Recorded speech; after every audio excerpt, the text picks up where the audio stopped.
Right. Everyone, you should be able to see my face, Chelsea Crawford, Chief of Staff at the department, as well as each of you who are participants and members on the committee for Chambers of Commerce. Because this is our first meeting, I will be sharing slides here, and you should be able to see my screen that says Tennessee Funding Review Engagement. So if you all could give me a thumbs up that you see that screen, that would be very helpful. Wonderful. Well, very excited to go ahead and kick us off. And as I mentioned, Jared, you will really be facilitating these conversations from here on out. But I wanted to get us started today with just kind of a quick jump start before we dive into some of the specifics about the meeting. So, of course, if you all have participated or tuned in for any of our public town halls, you all will have heard a statement that the department is going to read out loud before any conversation about this particular topic. So I will take this moment to do just that. You should be able to see it on your screen as I read aloud. The Tennessee Department of Education is excited to work with you on this opportunity to discuss the state's formula for funding public education. Before we begin, the department would like to remind you of the following. Conversations on this topic are not intended to reflect on the current BEP funding formula. The current BEP funding formula will remain in place until a new funding formula is recommended to and approved by the Tennessee General Assembly. The public is encouraged to submit comments in writing to ensure that all communications are thoroughly documented and can be reviewed and considered in the future.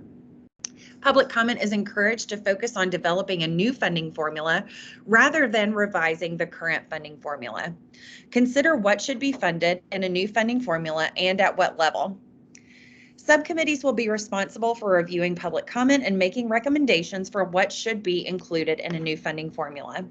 While all committees, subcommittees, and members of the public should feel free to communicate openly, documents and records may be subject to public inspection pursuant to the Tennessee Public Records Act and may be publicly posted or otherwise made available. All recommendations that are not submitted by committees and subcommittees will be reviewed and considered, but not all recommendations will ultimately be included in the new proposed funding formula. So with that, Jared, I might just kick it back over to you to get us started. We've got a couple little housekeeping items, and then we'll really turn it to you to lead our discussion here today. So with that, I'll continue to click slides. Feel free to direct me as needed, but I am going to go camera off so that you all can benefit from the discussion.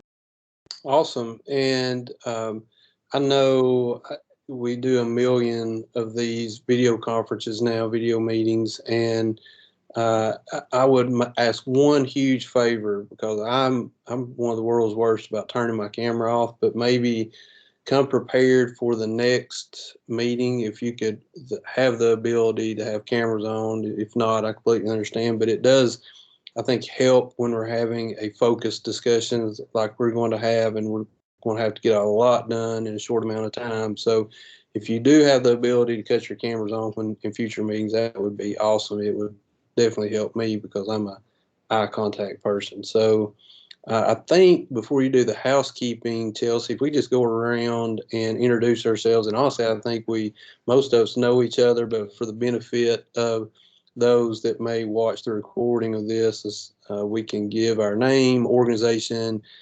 and probably just a quick statement on your interest in being a part of this committee is related to funding.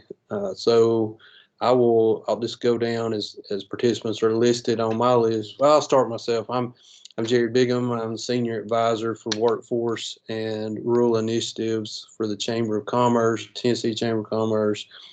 And my background is I was a teacher, a principal, and for many years, and then worked in state policy for a while with Tennessee SCORE, and then worked in Chattanooga in workforce development and collective impact for a few years before coming to the chamber. I moonlight with some other roles. I'm the chair of the Tennessee Rural Ed Association board.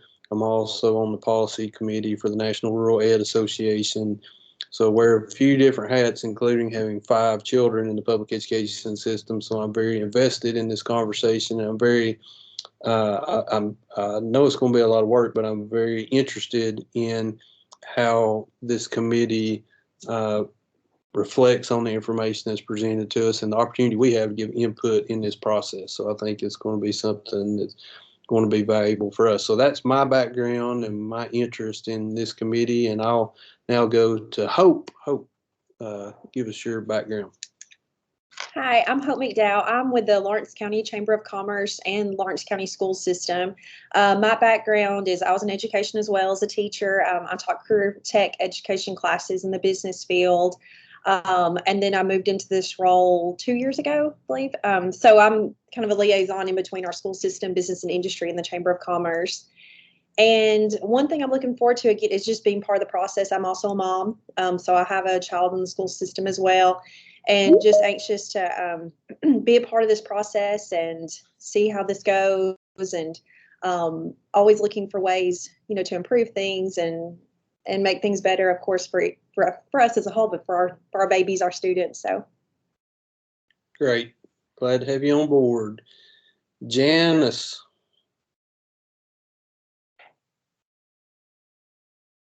Janice Fox, or can you hear me? Hey, yeah, I'm Janice Fox. I am the Middle Tennessee Grand Division Core Director with the Tennessee Department of Education. I'm just listening in today as we'll be supporting our committee conversations moving forward. So thank you for letting me join. Great. It's been a minute, Janice, since we've crossed paths. It has. It's good to see you. Dude, Pat. Trying to unmute. There you go. There we go. I'm unmuted. I'm Pat Sheehy. I'm president of Tennessee Business Roundtable.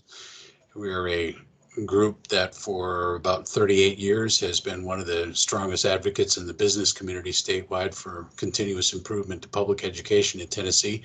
And I think I've been told that our organization was involved with Governor McWhorter in soliciting political support for the establishment of the BEP many years ago. And what I'm looking forward to is seeing how we as a business community can contribute positively to improving or deriving or creating a new funding formula that works better for all Tennesseans. Good to be with you. Yeah, Pat, you just opened yourself up to either be blamed or get credit for all this that we're going to be going through.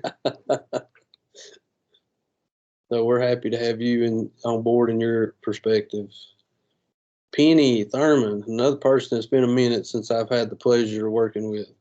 Hey, Jared, it has been a long time. Good to see you. Thanks for allowing me to join today. I'm like Janice and Jamie. I am the West Grand Division Core Director. I support all of the superintendents and supervisors in the West and Northwest and Southwest, and we will be leading some committees. And so today is just an introduction for us, so we will know what to expect in the coming weeks. So thanks for letting me join, and good to see you. You too, absolutely. And then we'll round out with Ted Townsend. Hey, good afternoon, everyone. Hey, Jared. Thank you, number one, for the opportunity to serve. I'm Ted Townsend, and I'm the Chief Economic Development Officer at the Greater Memphis Chamber. And prior to that, I served in a similar role for the University of Memphis. So selfishly speaking, I'm hoping that we can produce a funding formula that's going to position our citizenry and our students for success. And my goal is to recruit the jobs that they're going to hopefully be filling one day. So really thankful to be here, and I look forward to contributing to the group. Awesome, thank you. And I know we've got 2 or 3 members that weren't able to join today, so we'll get their background when the next meeting that they are able to join. So Chelsea, you want to do the housekeeping stuff now? Sure, Jared, and I'll come off mute and we'll leave my camera off. But really, thank you all for going around and kind of introducing yourself as you have just done. We have completed basically all of the housekeeping. The one thing I will mention, that big statement that I read just a few minutes ago, we'll continue to do that at all of our convenings just to make sure that we can really ground this conversation in what is future facing and forward facing.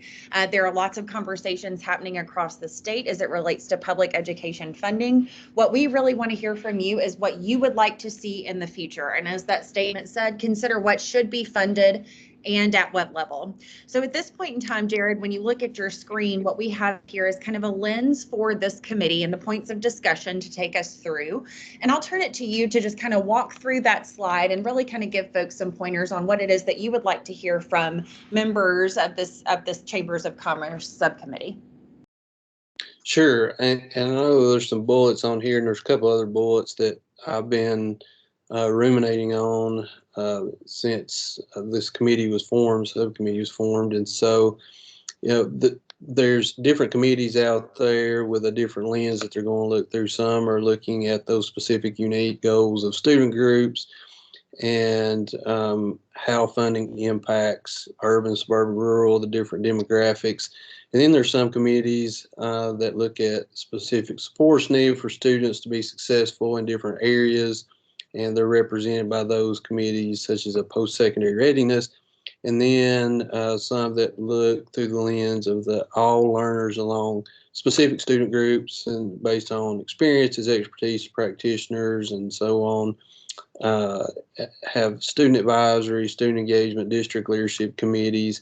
And then I think ours is a little unique because we're not specifically within that ed environment, even though our organizations definitely support educational initiatives and programs and have our own education initiatives and programs within our organizations that we support. The outcomes of that continuum from birth to a career, and definitely within the K to 12 space, we help deal with those outcomes and facilitate the outcomes through workforce development initiatives and getting people jobs, as Ted talked about. And so making sure we have a workforce that's prepared either when they leave high school or they go on some type of post-secondary training. Oh my goodness, I just see that I skipped Laura somehow in my when I was going down the line. And so I am so sorry, Laura. Can you introduce yourself real quick before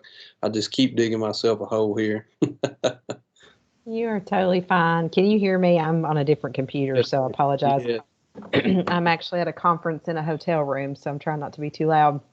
My name is Laura Barnett. I'm with the Kingsport Chamber. I'm the Executive Director of Government Relations and Workforce Development. And so I am too, like others have mentioned, Hope, I believe that I'm kind of liaison between business and industry in our education system. And I also have a child in the school system, so have a vested interest in what we were doing. So thank you so much for allowing me to be a part of this. Yeah, absolutely. And Kingsport is a shining example of those supports given to the local education, K-12 districts in your area. I mean, y'all do a ton involved with the district. So I've been there to see it up close. So glad you're on the committee. And then we had Jamie Corwin that joined late. Jamie, you want to give a quick hello and your role?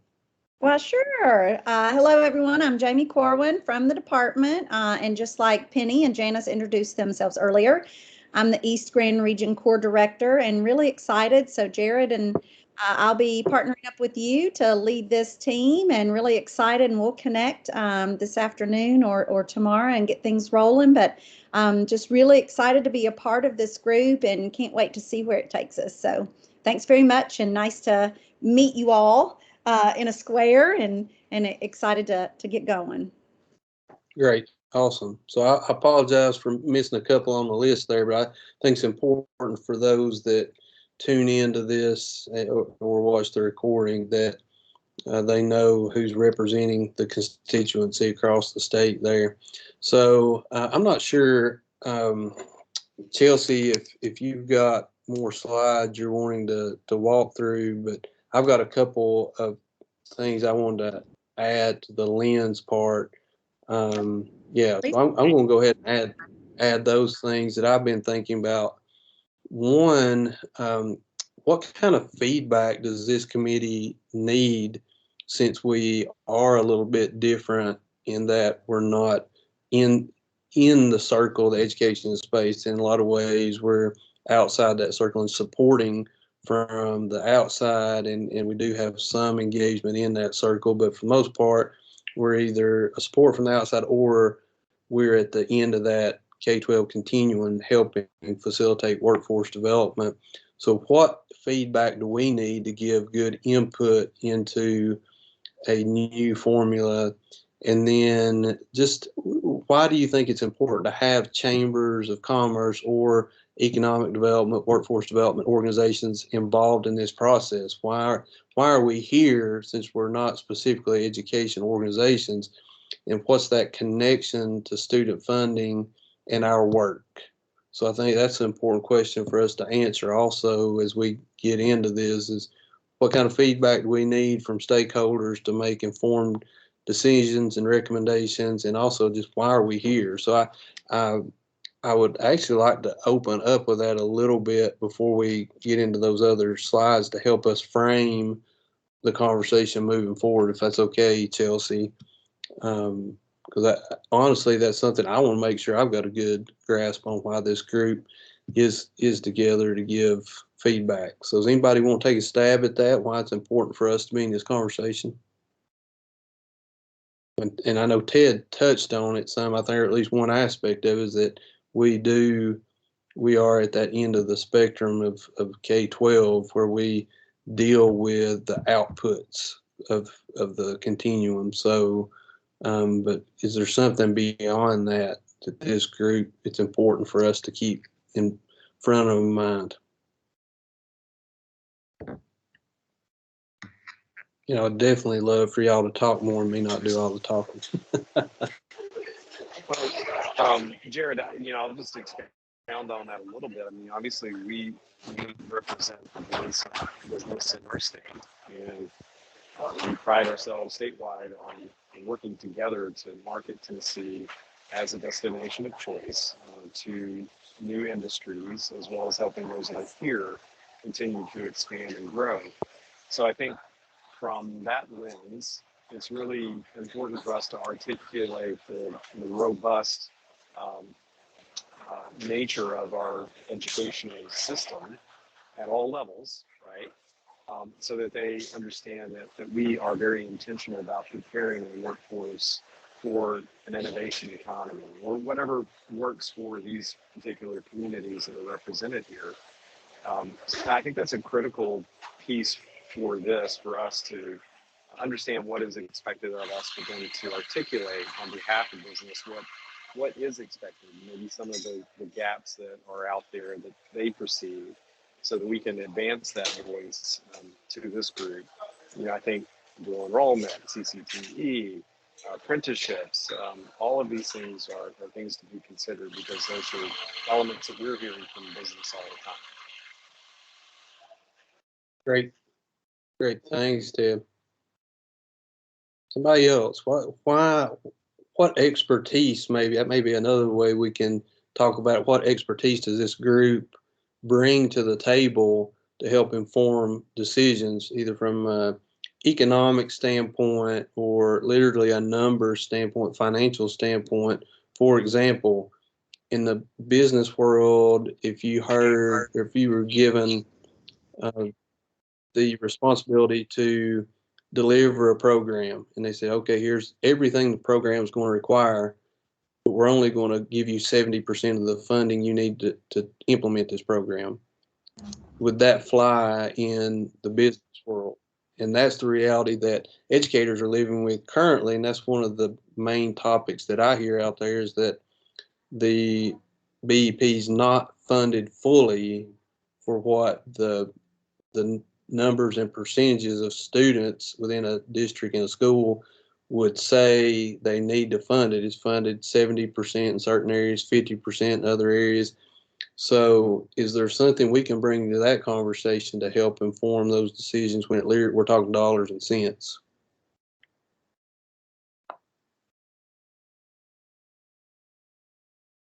Come on, people. This is going to be a very uninformed committee if we're relying on me to give all the input and conversation discussion.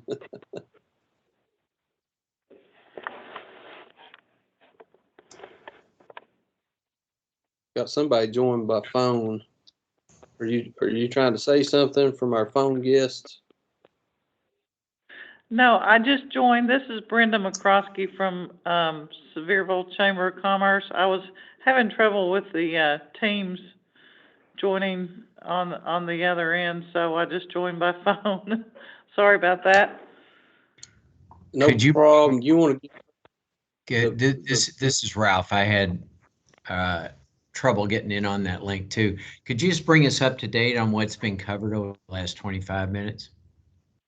Well, we actually came up with a new BEP formula in that first 25 minutes, and we're going to make a recommendation. So we don't. This will probably be our last meeting, Ralph. All right. See, sorry I missed it.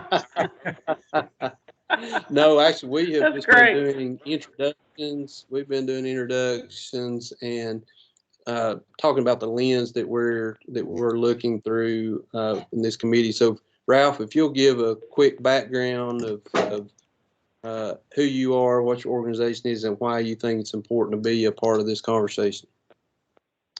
Okay, Ralph Schultz, CEO, Nashville Area Chamber. Chamber has had education as its #1 priority since before my arrival 15 years ago at the Nashville Area Chamber.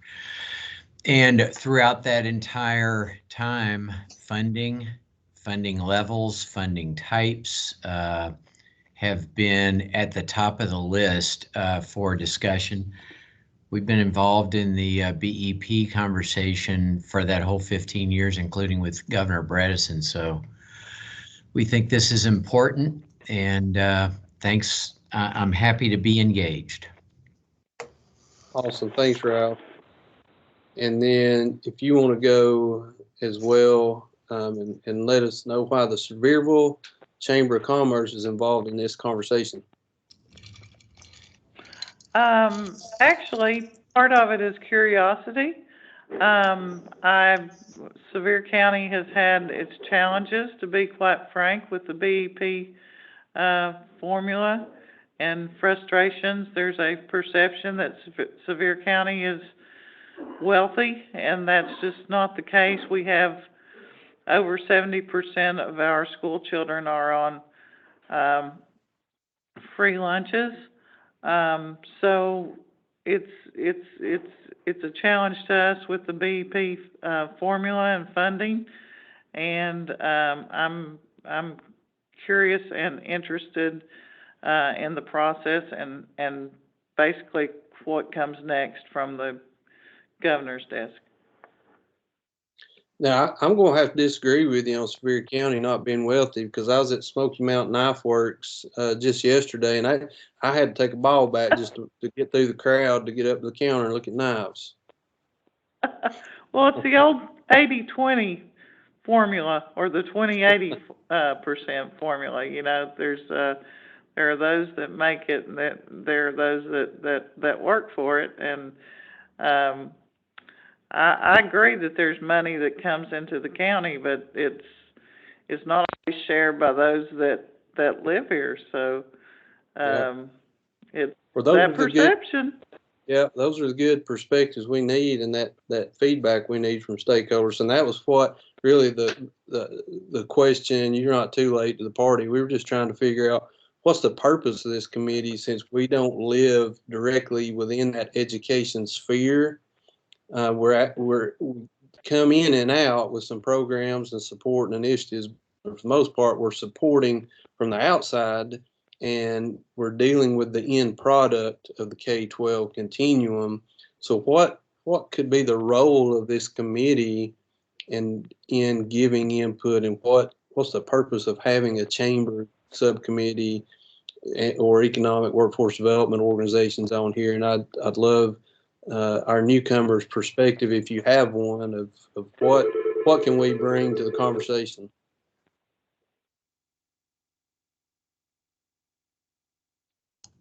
I'll yield to wealthy Sevier County first. I'm very serious in the and this is Brenda again, and I'm very serious in the fact that I'm more curious than anything about what I could learn from you guys, and I'm not punning. I just really wanted to know what I could learn from you guys. as to what's going to That's fine. happen next. Yeah. Honestly, we need curiosity on this committee because we're going to have to wade through a lot of stakeholder feedback. And so that's one of the things, the questions we'll need to ultimately ask: what kind of feedback does this committee need to look at through the process? And I want to look at that in a minute, what the process is going to look like. And I don't know if Chelsea, if you've got a slide or two on that, but I've got a couple just that y'all sent me, and I think the committee members got. But I think it's important for us to understand what role we're expected to play in the deliverables we're expected to give at the end of this process. So, Ralph, unless you've got something, we'll keep moving along. We can keep moving along, but I'm hopeful that we're going to be seeing the feedback from the town hall meetings. I've been able to go to a couple and listen firsthand. One more metro oriented, one more rural oriented. So I'm really looking forward to that feedback. As I said, the one thing that I kind of come to this conversation with is the strong belief among business leaders that there's not enough money going into education as it is. And they recognize the complexity of spreading that money across the state, and they're particularly intrigued by the fact that different communities have different challenges that funding has to be attentive to. So I'm really looking forward to the feedback. We're going to be getting feedback from business people that will bring to the table. But I felt the purpose of this group was really to listen to feedback and put it in context for submission to the full committee, correct? Correct. Yeah. Well, yeah, we'll send it up to the steering committee. And Yeah. so, and I'm assuming that they will want, and that's again something for our conversations, is through a business/workforce lens, is what our role is. Hey, Jared, could I make just one more comment that about that? From a funding perspective, businesses in our organization are obviously looking for workforce, but they are more driven right now by what they feel are students that are exiting the process unable to take the next step in their lives, whether it's education or whether it is a job. When it comes to a job, they don't feel that one size fits all. So what kind of funding can be directed toward apprenticeships programs, certification programs, partnership relationships with community colleges and or professional or trade development organizations? So all of that, as you talk about this and as we talk about this, those are things that are in the back of my mind. Absolutely. I also, one of the other hats I wear is I work with Ed Trust on their post-secondary policy committee. And so that question comes up a lot, like how to bridge that gap between students that graduate and into some kind of training. I mean, over the majority, not just over half, but the majority of jobs require some type of training after high school, especially those living wage careers. And so how do we connect students to those post-secondary opportunities so they can access those career opportunities that is our sphere, where we work. So, all right, Chelsea, let's keep moving through the slides you have, and then I'll try to frame up what I'm hoping for this committee. Okay, everyone got that packet of slides that talked about the roles and responsibilities and gave a really good overview of what the formula process right now is and the current formula. So if you haven't looked at that, take a look at that, because that really helps. This is it right here that Chelsea's walking through. So you get a good idea of the current formula. And then you also have an example for what's probably the most popularly talked about, or the most talked about changes that could be made to the current formula. and it's some of the things that I'm hearing out there. We've done a separate set of forums from the state, the chamber. We partnered with the Urban League, Tennessee Rural Ed Association, and the Tennessee PTA to hold some 3 forums that we had planned on holding before the governor made his announcement. So it just happened to be good timing, and to get some stakeholder feedback in the southeast region. So I can talk a little bit about just anecdotally what I heard, but this is a great slide just to see the process. And this is actually one I was going to share. So thank you, Chelsea, for doing that. You can see that the materials will be coded and given to the subcommittees for review. And I'm assuming when they talk about coded, that ones that are more relevant to each subcommittee will get that feedback. And there's myriad ways, if you look at your slides, that feedback is coming in from the forums, from surveys, from emails, from written submissions. All this will be collected, and then national experts will weigh in, and we'll get that information, and then we decipher that stakeholder feedback and come up with some recommendations for the steering committee that then will make the overarching policy recommendations out of this process. So that's the process structure. Anybody have questions or thoughts on that? All right, Chelsea, next, what you got next? I think, Jared, now that you've gone through that key slide, what I will do is jump back over to our slide deck for today's meeting.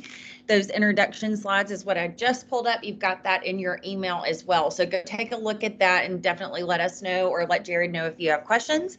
But Jared, I'll pause on this slide and turn it back over to you, sir.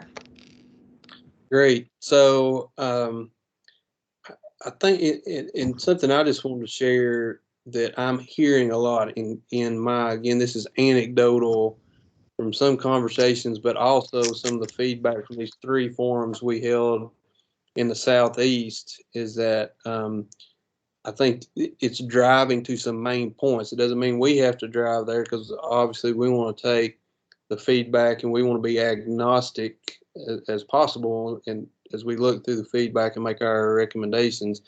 But what I hear consistently, and there's examples of that in slide deck, is some type of weighted model where the per pupil expenditure would be different based on student need, might be based on the economic situation of the school where the student is. So if they got a high population of free and reduced lunch, each student might get more funding. So that a weighted model, and there about 40 states are doing some version of this now. So this wouldn't be anything earth-shattering if we went to that type of funding model. The other thing that I hear a lot is about portability. Should students be able to take that per pupil expenditures and cross either district lines to another school or school district? Should they, and then even keep going further into portability into private schools or home schools? So that has come up quite a bit, just portability in general and how far that portability goes. So I think that's going to be something we will see a lot in the feedback. Also, fully funding BEP. I don't think there's any educator in Tennessee that is in these conversations that doesn't bring up fully funding BEP. And I gave that example. It might be a little extreme, but if in the private sector you're expected to implement a program and have certain outcomes and have certain components of that program, but then they come back and say, now we want you to do this, we're only going to give you 70% of the money you need to implement the program. What would the reaction in the private sector be? And that's the reality within our current formula, that parts of the different funding components are only funded 70%, some are only funded 50%. And so there's a big push within educator circles, practitioners, to fully fund BEP in all areas. And not have to rely so much on the local funding and the local commitment. So that's something that comes up. And then the other thing that I've heard a lot is, should this just be a K-12 conversation, or should we be including pre-K in the conversation, so that we've got a pre-K to 12 system and expand universal pre-K and voluntary pre-K, not a requirement, but just expand the ability to have more pre-Ks in the school systems, because every system, I would say this is the majority of systems could use another pre-K because they have waiting lists at their schools where they're available or not available. So that's something I've heard a lot. And I'll be honest, as we're talking about what role we play as organizations, when I talk about workforce development, I always say workforce development is really an early childhood issue, because we spend a lot of time and a lot of money trying to get half or more of our students back on grade level after third grade, whether it's in reading or math. We're in this game of constant catch up in that K-12 continuum. So what can we do better in early childhood so we're not triaging so much on this other end that Ralph talks about, and Ted, of these graduates? It's that we need students that are graduating prepared to go on to that next step. So that's just a little framing for these conversations before we begin. And I would love your thoughts on what you think the type of information we need as it comes in, and it's going to be disseminated to us. What do you think is important to hear so that we can make informed decisions and informed recommendations to the next level up?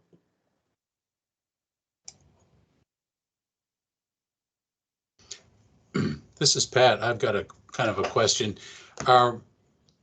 What's the mix, if you will, that this subcommittee, in terms of input, what's the mix between information we're expected to review versus information we're expected to bring from our own perspectives and organizations? Is it an all of the above thing, or is it primarily responding to input that we receive that's been, sort of categorized or classified and given to this particular subcommittee? Or, I just would like a little more clarity on what the expectation is there from the department's perspective. Yeah, to me, it's all of the above, and I can definitely be corrected on this, but I know that you're not expected to bring more information beyond what you might have organizationally and personally, but I think we're going to honestly be overwhelmed almost with the amount of information from stakeholders that we're going to be given to look at. So I think if you want to bring more information, the more the merrier, I say, to the conversation, but it's not going to be a requirement for you to go with a clipboard at the mall, Pat, and gather survey information. But I think any and all information we can get will be helpful. That's right, Jared. This is Chelsea. I will just chime in really quickly. That public comment that you mentioned, all of those materials and things that have come in through the town halls, through email addresses, et cetera, will be batched and delivered to you, in addition to anything you might want to bring directly to this conversation. So as the email went out yesterday, I think over the weekend, it indicates that the first batch of public comment will be delivered to you all by this coming Monday, so that you can kind of start sifting through that and be prepared to talk about it in our second meeting. But of course, as Jared said, I think this is the more the merrier. And so if you have additional comment that you would like to submit as part of this process, we will absolutely take you up on that as well. Chelsea, we got some. Go ahead. Let me just ask a quick clarifying question. I'm assuming that if we as an organization want to submit information, we would submit that in written form through email, not necessarily bringing it to the table through me. That's exactly right. You are welcome to do both, but it probably would be a lot easier for you all to send it to the email address. I'm going to drop that email address in our chat. It's also on our materials and on our website is tnedu.funding.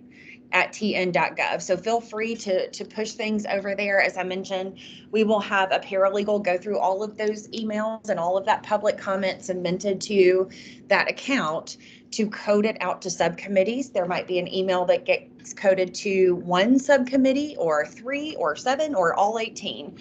So we will have people kind of go through that email account, and it would probably be easier on you all to submit information there.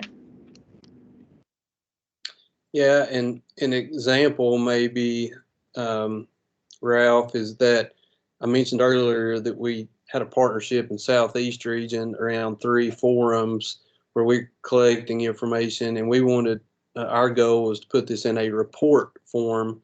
So we captured the qualitative information from those conversations we had at the forums.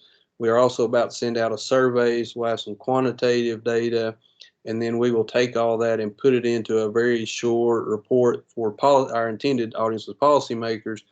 But obviously, we're also going to put it in the email to the state, but I'll share that with the committee as well, just for additional background and perspective, at least from that Southeast region, the stakeholders there. So I think things like that we do organizationally, it's great to bring that additionally to the committee and share, as you will. I mean, as it comes in, that to me, I think we don't want to have an information dump all at once. So that'd be great. Anyone else want to talk about, what we need to, and I think that we've got people taking notes on this. So what kind of information would be helpful for this subcommittee in understanding what's going on now and how we can potentially do something different or go in a different direction that helps those outcomes that we deal with? So what do we need to make informed decisions?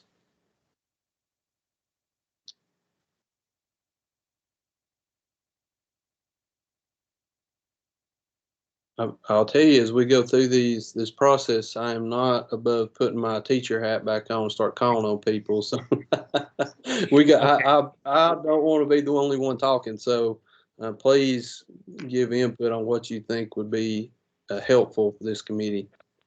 Jared, I'll just throw in that I thought the slideshow or the slides that were sent to us were a pretty good outline. I guess I'm curious about the granularity and how deep into the granular on each of those concepts, we may be asked to go. So if there's a conversation about weighting, as an example, then having some granularity or some information about how weighting has been implemented elsewhere would be helpful. Or take any of those topics. I've been just kind of waiting to see what this subcommittee was going to be zeroed in to task on. But that's the only other request I would make, because I thought the orientation material was pretty good. Yeah, and I think it would be helpful also for some real world examples, like take a district and show what the current formula looks like and the gap that the district has to fill. I can give Bradley County as an example, and I know they won't mind me sharing this because they shared it in the forum, but with the BEP not fully funded, they have 400 positions in Bradley County schools that they fund beyond what BEP pays for. And if BEP was fully funded, they would have roughly $25 million from local money to spend, flexibly hire on more positions or whatever it might be. So I think some anecdotal examples like that of what it looks like in a district would be very helpful, and maybe how a weight, and it could be an anonymous district, but then what a weighted formula would look like and change the dynamics within that district, because we can talk about it theoretically, but what's that actually look like in practice? So I think that would be helpful, at least for me, to see some examples, side by side examples. Jared, I agree with that, just because, where we are at, we are a city-county system. So we are a little bit different than the large metropolitan areas who I think have fallen under a county system. So, you know, it's a complicated process. We all have different things, that information that we can bring to the table. Plus, we've got rural, we've got suburban, urban. So we've got a lot of different features up here in Northeast Tennessee as well. So I think having that real example information, for lack of a better term, would be great. Just to see what is funded, what is not funded, how they have to make up the differences, etc. Yeah, and I'm curious, since you have a city and county district and there's other communities that have that, are students allowed to either go to city or county, or they have to go where they're zoned? So it's a little bit different. So in city, you go where if you choose, you can only go to city school systems without paying tuition if you're zoned for city. So if you're outside of city, you pay tuition to attend. That is if there's room for you. County, you can choose to go to county. Okay, for example, we are zoned for the city. So my student can either go to county or city because we're zoned for city. Gotcha. If I am literally one neighborhood over, which is not zoned for the city, then I would have to pay tuition to attend city schools. So portability would be a big issue there if students were allowed to go to any district they chose. Sure. Yeah, sure. That's a great example. And I see that my main man, Brian Daniels, just joined us. Brian, can you give us a brief overview of you, your organization, and what you think is important about this committee? Bud, you're not supposed to be calling on me. I'm the student that sits all the way in the back. I will tell you, you've caught me at a point that as I agreed to be on this, I want my workforce development director to be with me. And, you know, for me, I don't know what I don't know, but here in our community, we're much like Kingsport in that we have a city and county system, and we have several private STEM schools here. And so that portability is important. Our cities run into issues with room. They've got a moratorium on any tuition students, and that's actually creating a feeder system to the private schools that we have in our community. So it's really unique. So, you're catching me. I don't know what I don't know, but I will ramp up quickly. No problem, and I know you will, man. And can you just give us your title and organization just for those? Sure. I'm sorry I joined recording. We've got some legitimate sorry. people. So I'm Brian Daniels. I'm president and CEO of the Blount Partnership. We are a chamber of commerce for an entire county here in Blount County, Maryville, Alcoa. We're also the sole economic development agency and also the sole tourism agency. So we're staffed about 26 people. Great. See, we got some experts on here. No, all right. The others are, not me. So, Chelsea's thrown up a slide here. What do you hope to be true for students in Tennessee? That's an interesting question. And I define that as, what do we want a legitimate funding formula to look like, or what is our what do we think would be a fair formula to get the outcomes we want? So at least that's the way I'm defining it. Does anybody want to talk about that? Like, what do we hope? This isn't just an exercise in theory. What would we hope the funding formula the impact a new formula would have? Somebody tackle that one. Well, this is Ted. I would say that I'm hoping that we see students that are better equipped for the jobs that are available now and those that are committed to and being created in the future. Graduating with credentials, certifications, badges, having apprenticeships, and access to to these careers earlier in the continuum, I feel is absolutely critical. And not just the hard skills, we've touched on this, but I think also having leadership development, professional development while they're in school at earlier ages than are presently available to them. Whatever funding formula can provide for that and fill those gaps that are currently there, that's what I hope to see true for students, so that they are better equipped. And no matter what their post-secondary options are, whatever their choice is, we've already built a culture of access and exposure to the industries of choice and those businesses that these chambers represent. That's great, Ted. That was so good. I just followed you on Twitter. You made an impact on me. Thanks very much, Jared. Hashtag worthy, I guess. What else? Who else has thoughts on what they hope to be true for students in Tennessee?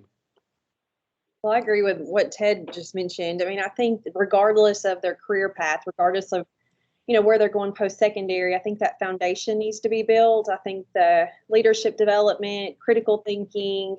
I know STEM is a huge aspect. That's not only just a STEM class you go to, but the overall just incorporation of that mindset, that thinking into our school systems is huge. And I think, the role that we play, as in the economic development world, workforce development, all of those things, is that we're out and about. We're in the trenches, you would say. We're talking with business and industry, and we're hearing what they say. A lot of things that they see that the kids are coming out of the schools with, good things, good positive things. Yes, that's working, but also what's not working, and what are they seeing are the gaps that hopefully this can address. So great.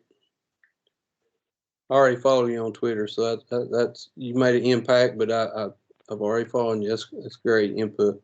it's not great. I need to do better. So sorry about that. Who else? Well, in Sevier County, we'd like to show them that we've given them an education where they can stay at home. They can stay at home and they can work, and that they've been given the tools that they don't have to go elsewhere. If they'd like to go elsewhere, we certainly want them to do that. But there are a lot of opportunities here in the tourism industry, and we need them. We need them critically, and they're not just minimum wage jobs either. There's a lot of opportunity and we'd like to give them opportunities like at Walter State Community College, that is the dual enrollment classes. We have the culinary classes at Sevier County High School, and we just would like them to understand that there are opportunities here in Sevier County, and that they have a basis of support here at home. Yeah, that's a great point, and it makes me think of what I hope to be true. You mentioned minimum wage jobs, and I know there's we need those entry level positions filled, but also what I hope to be true is that when students leave that K-12 continuum, they're prepared to access options, whether it's post-secondary training or whatever it may be, but they're prepared to access the options to connect them to a living wage career. And so that's what I hope to be true. And so that bleeds into the next question on there. We talked about this a little bit just in this first question, but what resources are needed to support students or the perspectives you represent? So we've talked about these outcomes for workforce. So what assumptions would we hope to make of the resources that would be in a K-12 system to support the outcomes we're talking about? What would we assume is in a good funding model as far as resources are concerned? Maybe something we know organizationally is missing right now, or that we assume is there now, but we're not seeing the outcomes that we think consistently in the majority of students graduating, then what resources do we think need to be in that continuum and be funded? I guess if we talk about the resources, the funding has to follow.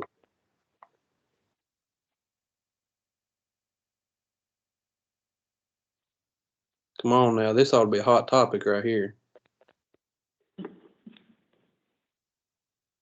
Let me throw some keywords out there. CTE, dual enrollment, work-based learning. Does that trigger anything for anybody? Well, I'm definitely on, team CTE, team work-based learning, all the things. I was looking through this as well, the slides that were sent, and, I noticed, about counselors, nurses, school psychologists. I'm a big person about foundation and roots, and I think that, now especially, our students, they've had a rough few years with COVID and different things like that. And I worry a lot about our mental health of our students and, things, the ACEs, all the terminology being thrown around. So I do think that's important as well. We addressed that earlier. We're talking about how do we address early on so we don't have to, fill as many gaps, at the end. Well, I think that's important. But on the latter end, of course, career technical education, definitely see the importance in that. All the different types of opportunities, they need to know, what type of workforce availability there is and how to get those skills early on. So for me, I see lots of different levels of the grade levels of the student, the things that we need to look at and address. Great. And we're bumping up on time here. So are there any resources you think that we specifically need to be brought to the table from the stakeholder input that would be helpful for us in making decisions to address what we hope to be true for students in Tennessee, and the resources that we think are important to have in that K-12 continuum? Is there anything out information-wise that we need to make sure our partners at TDOE bring to us before we dismiss for today? Jared, one other thing that I would throw out there is the whole management of mandates from the state with regards to education and resourcing those mandates, whether they be ELL mandates or they be class student ratio or student ratios in the classroom, et cetera. I think that's going to be a topic. And then I would also say it is inescapable in this area, this Nashville MSA, this region, that some discussion about how the funding, what the funding proportions are from a local perspective or a state perspective. Now, I'm a big believer in what I saw in the SCORE report and what I've heard about money, students, connection, et cetera, and not being a resource funded system. But undoubtedly, as this BEP conversation moves toward completion, there will be people looking at the proportions of funding, particularly as they relate to mandates and particularly as they relate to local needs, and to some extent influenced by the demography and the costs associated with delivering education in different circumstances. When I was down in Pulaski, I heard about the difficulties that distance sometimes creates in providing a quality education in certain categories. I understand that's a challenge. There are other challenges in other environments. So any information on how those issues are resolved, I would find helpful in the discussion. Yes, great, absolutely. Well, and thank you. That's definitely important, and I would be interested as well. This meeting has been much more informal than our future meetings will be, because we are going to have to come in laced up tight, ready to go, focused, and get some work. I know we all serve on a blue billion committees, but I think this is a little different. Number one, in scope, in what we're trying to talk about, and definitely importance, because our K-12 students are our state, our future. I mean, that sounds hokey and people talk about that, but this really is our future we're talking about. So very important opportunity and moment in time for us to make a true impact on supporting students in Tennessee and our workforce and economic development. And really, to me, it's how do we create taxpayers versus tax consumers? And so that's my hope at the end of the day, and the prosperity for our continued prosperity for the great state of Tennessee. So thank you. And when you get a chance to review the materials that they sent, there's a lot of great information there. I know might be a little overwhelming when you look at the funding part of it, but there's some great feedback that that we can give, I think, based on that information, and have a better understanding of all this. So thank you so much for committing to this, and I know your time's valuable. So we're about 3 minutes over, and I will strive to be timely in our meeting. So anything from our partners at TDOE before we dismiss and make sure all hearts and minds are clear? That wasn't an altar call. Yeah, I don't think anything was said. Thank you, sir. All right, great. Look forward to working with you.